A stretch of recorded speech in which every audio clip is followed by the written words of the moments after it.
Alright, she's been draining for, I don't know, 10-15 minutes. That should be about it. Ooh, nothing but the good stuff for the Jeep. Filling up the filter, taking a little bit of oil, and rubbing it on the gasket like Dad taught me.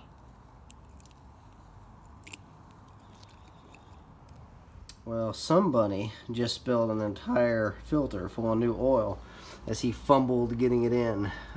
Luckily, that same some bunny has a plethora of sawdust to soak it up. Crap.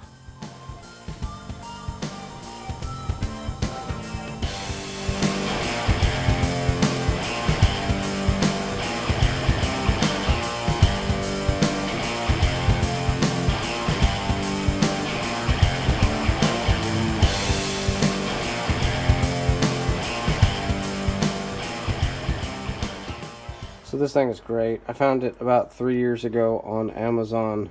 I actually had thought about like building my own out of pipes and stuff, or bending it up in sheet metal. And this was like, I don't know, at the time, like $6 or $9, and it was worth every penny.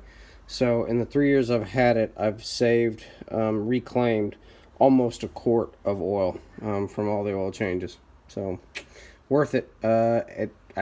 As far as like the cost of oil, sure, but also the cost of not putting shit in groundwater. So there's the first quart, and then there's the other 4 quarts plus the funnel. You leave them in there a couple of days, they're completely dry, except for this one, of course, and you recycle them. So easy peasy.